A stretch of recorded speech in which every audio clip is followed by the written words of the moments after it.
Irmãos, eu tô feliz de estar aqui.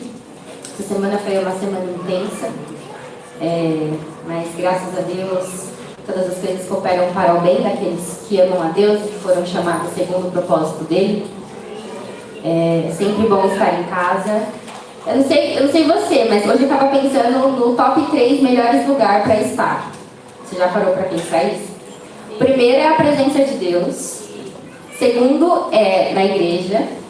E o terceiro é em família. Então não importa onde, mas se vocês estiverem em família, é um bom tempo. Amém? Hoje nós vamos falar sobre o favor de Deus para permanecer. Quem aqui já quis muito desistir? De meia hora, como diz minha amiga presbítera Sara, cada 5 minutos a gente, se eu desistir, né? Se eu parar. Então hoje nós vamos falar sobre isso, sobre o favor de Deus para que a gente possa permanecer. Amém? Abra sua Bíblia no livro de Ruth, no capítulo 1.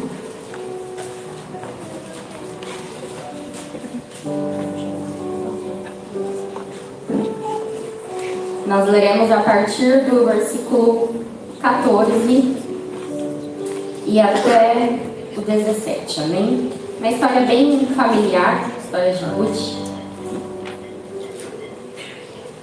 Amém, glória a Deus. Diz assim: então levantaram a sua voz e tornaram a chorar. E Orfa beijou a sua sogra, porém Ruth se apegou a ela. Por isso disse Noemi: eis que voltou tua cunhada ao seu povo e aos seus deuses. Volta tu também após tua cunhada. Vou ler aqui. Disse, porém, Ruth: não me insistas para que te abandone e deixe de seguir-te. Porque aonde quer que tu fores eu irei, e aonde quer que pousares ali pousarei eu. Próximo, por favor. O 17. O teu povo, volta um pouquinho, por favor. O teu povo é o meu povo, o teu Deus é o meu Deus.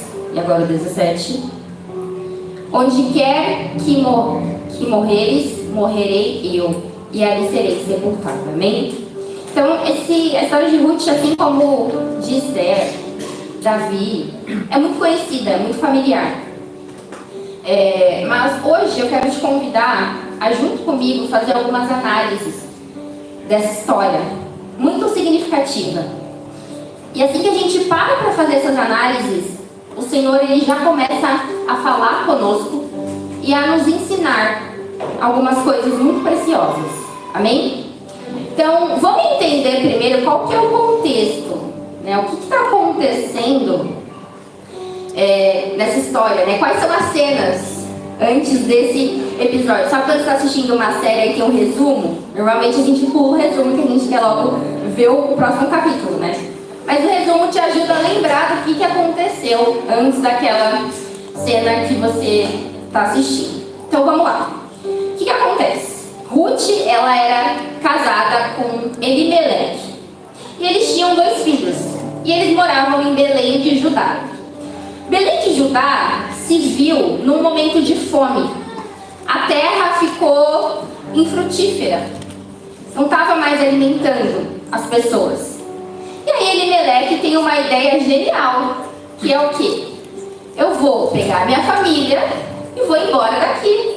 Assim a gente não vai passar fome. Olha uma ideia genial, irmãos. Amém? Que pai, que mãe que quer ver seus filhos passarem necessidade? Se você sabe que tem um outro lugar que pode te oferecer provisão, você vai pegar sua família e você vai embora. E foi isso que Elimeleque fez. Uma ótima ideia. Porém, a cidade que Elimeleque escolheu para ir era a cidade de Moabe. Repita comigo. Moabe. Moabe. E qual que era o problema dessa cidade? É que era uma cidade completamente pagã. Porque os moabitas, eles foram um povo que nasceram a partir de um relacionamento incestuoso entre Ló e a sua filha mais velha. Então é uma nação que se estabelece a partir de um relacionamento do qual o Senhor condena. E os profetas da época, eles anunciavam que aquela cidade ela seria julgada e condenada pelo Senhor. E os moabitas, eles eram inimigos perpétuos do povo de Israel. Então olha só que legal. Elimeleque escolheu uma cidade pagã, que nasceu de um relacionamento do qual o Senhor não aprova e que era inimiga do seu povo. Aqui a gente já começa a ver um problema, certo? Mas Elimeleque não viu e ele continuou e ele vai para Moab e ele fica lá e ele morre. Seus 2 filhos se casam com mulheres moabitas, então não contente em ir para essa cidade, ele ainda faz alianças eternas, entregando seus filhos em casamento com mulheres daquela cidade. Só vai ficando pior a situação. E aí Elimeleque falece, seus filhos falecem, Noemi fica viúva, Ruth fica viúva e Orfa fica viúva. Já tá ficando caótico, já tava ruim, né? Agora parece que piorou. E aí, vamos entender uma coisa. Naquela época, as viúvas, elas poderiam ou ser sustentadas pelos seus filhos, ou, se elas não tivessem uma idade avançada, elas poderiam voltar para a casa dos pais, se casar de novo e construir uma família. Por isso que Noemi despede as suas noras, porque elas eram novas, então elas poderiam casar-se novamente. Só que Noemi não tinha marido, não tinha filhos, não tinha pais e tinha idade avançada. Ela não tinha mais nada. E aí quando a gente olha para esse cenário, a sensação que a gente tem é que todo o propósito da vida de Noemi acabou. Olha que triste. Ela está sozinha, sem filhos, sem provisão, e ela está pensando em voltar para o lugar da onde ela saiu, e ela está numa situação muito pior do que quando ela saiu. Amém? Todo mundo entendeu até aqui esse overview que a gente fez, esse resumo? Amém. Agora, se você está com a sua agenda, essa é a minha parte favorita de quando eu estou pregando, que é quando diz o presbítero Tiago, as chaves começam a sair. Amém? Então, você está com a sua agenda, com o seu celular, já começa a anotar aí. Primeira coisa que a gente entende aqui é que ele teve uma boa ideia. Mas nem sempre uma boa ideia significa uma ideia de Deus. Quantas vezes eu e você temos boas ideias? Ideias que podem até solucionar um problema, mas elas não são a vontade de Deus. Elas não são aquilo que o Senhor tem para nós. E Elimeleque não se preocupou com isso. E aí ele causa o segundo problema, que é, ele deixou a sua esposa numa situação muito pior do que quando eles saíram da cidade. E aqui a gente precisa entender o seguinte, irmãos. O meu pecado, ele não mancha a mim. O seu pecado, ele não mancha você. O meu e o seu pecado, ele mancha a noiva. Porque o Senhor, ele vai vir buscar uma igreja, um corpo, e não uma pessoa. Então, quando nós erramos, o nosso erro, ele atinge as pessoas que estão ao nosso redor. Ele atinge a nossa família e ele atinge a noiva. Então, quando nós tomamos decisões ruins, quando nós vamos em frente com a nossa boa ideia, que não é uma ideia de Deus, nós estamos prejudicando a noiva do Senhor. Porque a gente se apega naquela ideia de que a salvação é individual. Verdade. Mas a Bíblia é muito clara quando ela diz: Deus vem buscar a sua noiva. É um corpo, é uma igreja. E eu e você seremos cobrados por termos manchado essa igreja e essa noiva. E aí nós temos o terceiro erro. Elimeleque morre rápido quando ele chega naquela cidade que ele nem deveria ter ido. E os seus filhos também morrem muito rápido. E essa aqui é a parte que mais mexeu comigo. A segunda, na verdade, que a anterior também mexeu muito. Irmãos, pais, e até pra gente que ainda não tem filho, presta atenção. E agora você vai fazer junto comigo. Pega a sua mão aí, sua mão esquerda ou direita, a mão que estiver livre aí. Coloca assim, ó, em cima da sua cabeça, assim, ó. Muito bom, todo mundo fazer. O nosso teto é o chão da próxima geração. Os filhos de Elimeleque foram só um pouquinho mais além do que ele. Então, vamos pensar sobre isso. Os que vêm depois de nós, eles vão um pouco mais do que nós fomos. Qual que é a altura do seu teto? Porque vai ser o chão de quem vai vir depois de você. Amém? Eu tô sentindo falta só de uma coisa aqui, de uma água. Eu tô com um pouco de sede.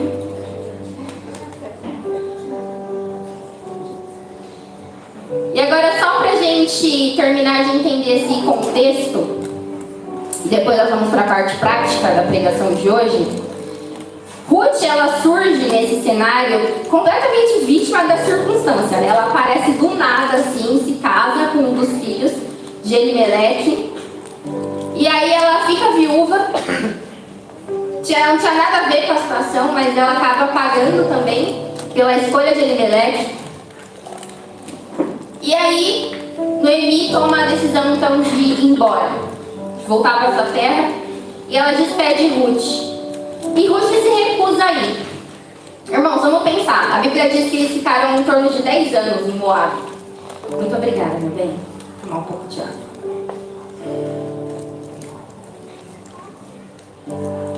Glória a Deus, aleluia. Obrigado, Pai. Amém. A Bíblia diz que eles ficaram em torno de 10 anos em Moab. A gente vê pelas frases de Ruth que ela percebeu que aquela família não era uma família como as outras daquela cidade. Ela percebeu que aquela família tinha um Deus e não vários deuses, como a nação que ela fazia parte. E aí ela fala assim para Noemi: o seu Deus vai ser o meu Deus. Ela se recusa a voltar, porque ela percebeu, provavelmente naqueles 10 anos com aquela família, que a cidade que ela estava era uma cidade condenada. E aí, ainda que a situação não fosse muito legal naquele momento entre ela, Noemi e Orfa, Ruth entendeu uma coisa, irmãos, e eu espero que a gente entenda o mesmo hoje. Um lugar com Deus, ele pode até estar ruim, mas um lugar sem Deus é muito pior. Então Ruth preferiu estar numa situação ruim, mas com um Deus, do que estar em outro lugar sem esse Deus, porque ela sabia que seria muito pior. Eu e você precisamos entender que às vezes na nossa jornada vai ser ruim, mas acredite, se Deus estiver conosco, irmãos, se você tentar ir para outro lugar sem Ele, vai ser muito pior. Às vezes nós queremos voltar para lugares que nós já estivemos, que o Senhor nos arrancou de lá. E nessa tentativa de voltar, a gente vive algo muito pior do que aquilo que a gente já tinha vivido anteriormente. Amém? Amém. E aí Ruth, ela decide permanecer. Noemi, assim como o seu esposo Elimeleque, estava perseguindo provisão. Diga comigo, perseguindo provisão. Foi isso que Elimeleque fez. Ele perseguiu a provisão e Noemi estava fazendo a mesma coisa. Só que Ruth não. Ruth estava permanecendo, mesmo em meio à falta. Eu e você somos capazes de permanecer quando nos falta? A gente consegue permanecer no propósito quando está nos faltando alguma coisa? Ou a gente está sempre perseguindo provisão? Aonde você escuta que tem provisão, você vai atrás. Até porque essa atitude ela é antibíblica, porque a palavra de Deus fala que as coisas irão nos seguir. Então elas vêm atrás de nós, não somos nós que vamos atrás disso. Então Noemi estava perseguindo provisão, mas Ruth estava permanecendo. E aí a melhor parte, irmãos. Para quem já conhece a história, sabe que lá no final, Ruth se casa, tem filhos, tem uma situação financeira restaurada, muito lindo. E aí a gente acha que o favor de Deus na vida de Ruth começa ali, quando ela encontra contra Boaz. Mas a verdade é que o favor de Deus na vida de Ruth começa quando ela decide permanecer. Então o favor do Senhor, ele se estende sobre nós quando nós decidimos permanecer. Amém. Amém? Agora nós vamos, como eu disse, para a parte prática dessa pregação. Eu quero compartilhar com você 3 coisas. Falem comigo, 3 coisas. Que compõem o favor do Senhor, que se estende sobre mim e sobre você, quando nós decidimos permanecer. Amém? Eu vou pedir para vocês repetirem esse versículo gigantesco, gente. O Gustavo foi aqui para repetir, não precisa, amigo.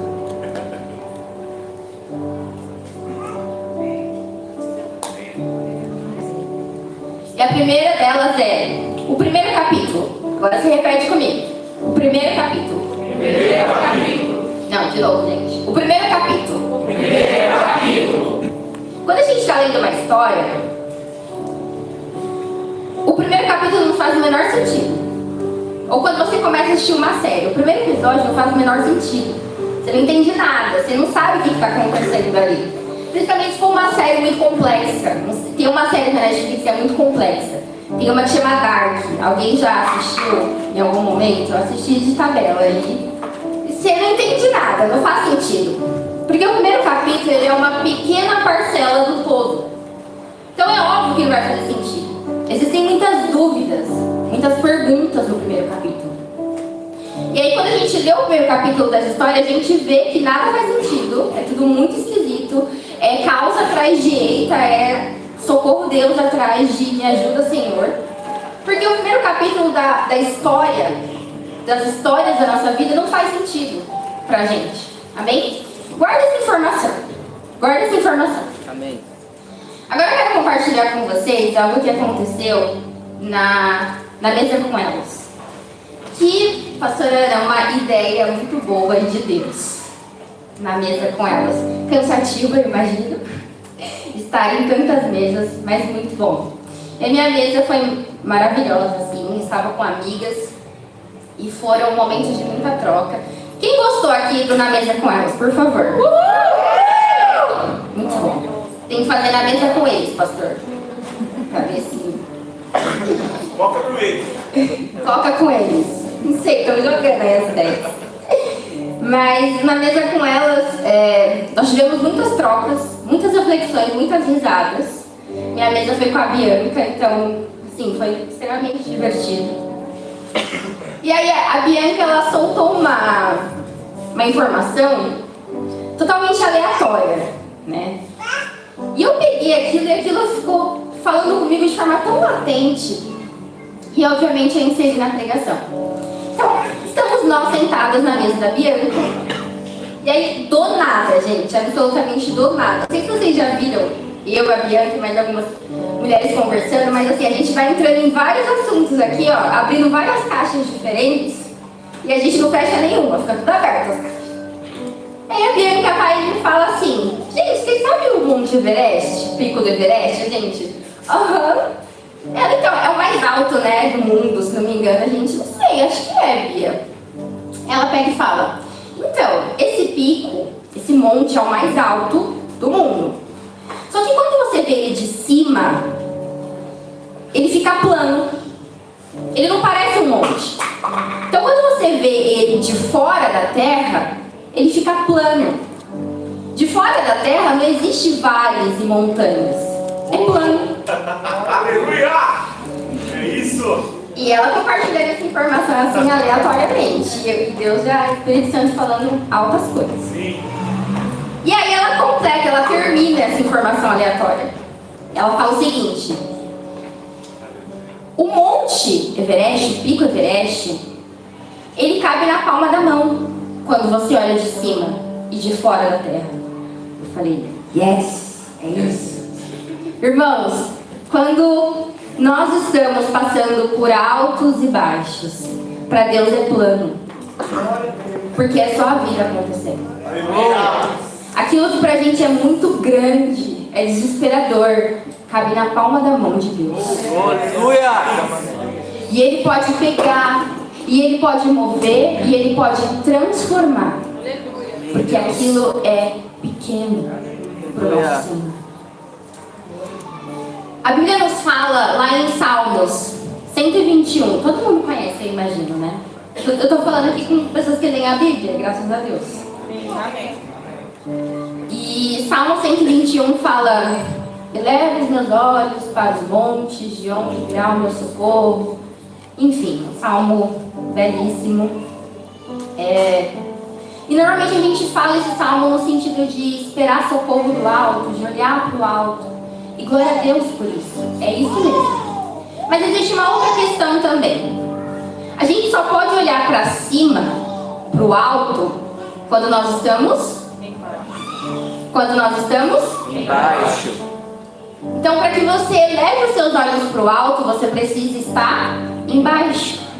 Porque quando você está em cima da montanha, em cima do pico, você não eleva os seus olhos para o alto, você se distrai com a vista.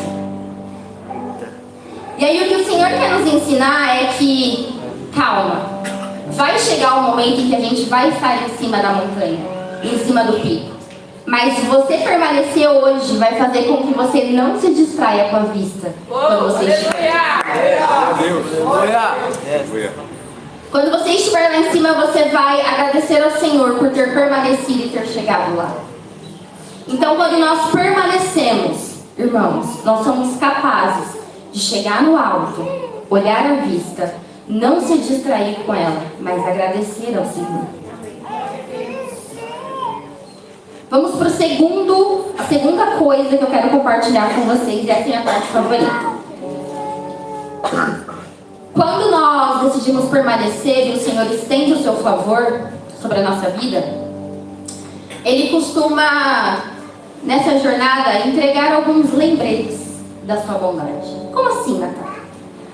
Existem pessoas, existem situações que são lembretes da bondade de Deus. Amém? Quer ver? Eu vou usar um exemplo aqui bem clichê, mas aproveitar que eu estou em família. O Lucas. O Lucas, nós somos primos.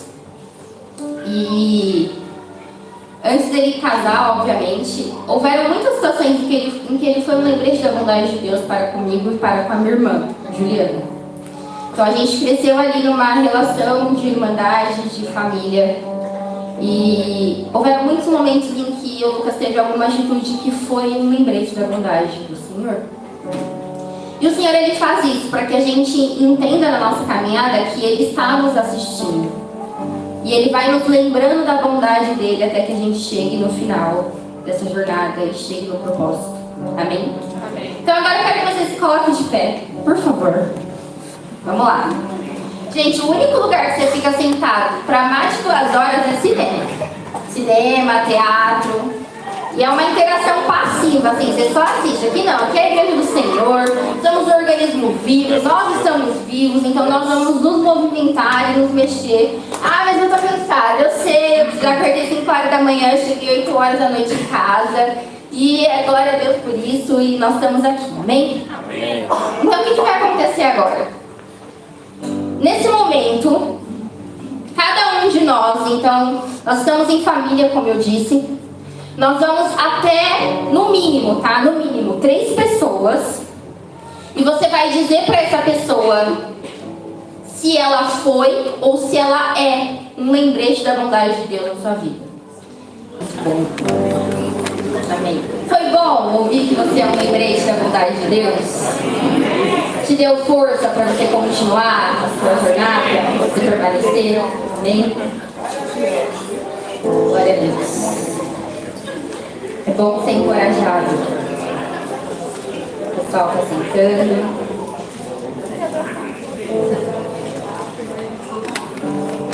Glória a Deus. Irmãos, o maior lembrete da bondade do Senhor é a igreja. Que a igreja é um conjunto de pessoas que não mereciam, que erraram e erram diariamente. E mesmo assim o Senhor continua amando, curando, prosperando. Esse é o maior lembrete da bondade dele. É a misericórdia dele que nos alcança todos os dias. Mesmo a gente não merecendo. Amém? Essa é a primeira referência de bondade de Deus que vem na minha cabeça.